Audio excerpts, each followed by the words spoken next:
हिमालय पर संस्कृत में निबंध। तो हिमालय पर संस्कृत में निबंध कैसे लिखा जाता है वो यहाँ पर लिख कर दिखाएं। हिमालय एकः पर्वतः अस्ति। हिमालय एक पर्वत है। अयम पर्वतेषु महान पर्वतः अस्ति। यह पर्वतों में महान पर्वत हैं।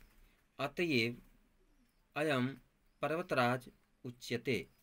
इसीलिए इसे पर्वतों का राजा कहा जाता है। अस्मिन् पर्वते हिमस्य अधिकता अस्ति।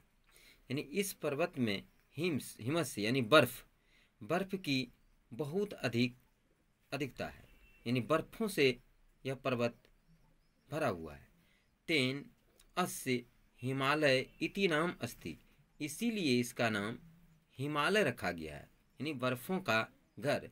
हिम मने बर्फ, आलय मने घर, यानी बर्फों का घर यानी हिमालय। अयम पर्वतः उत्तर दिशायाम अस्ति। यह पर्वत जो है हमारे भारत देश के उत्तर दिशा में है। अस्य अनेकानि शिखराणि अतीव उच्चतमानि सन्ति। इनके अनेक शिखर जो हैं बहुत ही ऊंचे ऊंचे हैं। अस्य गौरी शंकर नामकम शिखरम संसारस्य सर्वेषु शिखरेषु उच्चतमम मन्यते।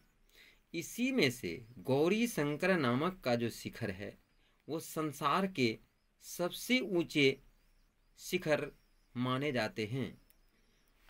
अयम पर्वतः भारतस्य उत्तर दिशायां महाबलवान प्रहरी अस्ति।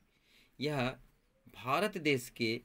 पर्वत भारत देश के उत्तर दिशा में महान बलवान प्रहरी यानी कि बहुत बड़ा प्रहरी का काम करते हैं। अत्र नानाविधा वनस्पतय विविधानि फलानि तथा नाना प्रकाराणि खाद्य वस्तुनि च उपलभ्यते। यहाँ पर यानी अत्र नाना विद्या, यहाँ पर अनेक प्रकार के वनस्पति पेड़ पौधे, विविधानि यानी बहुत सारे फल, तथा नाना प्रकाराणि यानी अनेक प्रकार के खाद्य वस्तु भी उपलब्ध है। यानी कि यहाँ पर इस पर्वत में नाना प्रकार के वनस्पति यानी पेड़ पौधे, विविधानि फलानि यानी बहुत सारे फल फूल, तथा नाना प्रकाराणि खाद्य वस्तुनि यानी अनेक प्रकार के खाद्य वस्तु भी पाए जाते हैं। अस्मिन् पर्वते अनेकानि तीर्थस्थानानि च सन्ति। इस पर्वत में, किस पर्वत? हिमालय पर्वत में अनेकानि तीर्थस्थानी यानी बहुत सारे तीर्थ स्थान भी हैं। बहुनाम मुनिनाम तपोवनानि विद्यन्ते। बहुत सारे मुनि जो है यहाँ पर तपस्या भी करते हैं। यानी हिमालय पर्वत में अनेक तीर्थ स्थान भी हैं जहाँ पर मुनि लोग जो हैं, साधु संत लोग जो हैं तपस्या करने के लिए जाते हैं।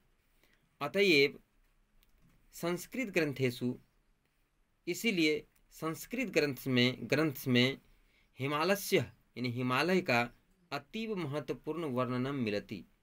इसलिए संस्कृत ग्रंथ में भी हिमालय का अत्यधिक वर्णन, महत्वपूर्ण वर्णन देखने को मिलता है। तो इस प्रकार से हिमालय पर्वत पर एक निबंध तैयार हो गया और इसको अच्छी तरह से याद कर लें कैसे संस्कृत में निबंध लिखा जाता है। हिंदी सहित इसको समझने का कोशिश करेंगे तो ज़्यादा से ज़्यादा याद रहेगा, भूलेंगे नहीं।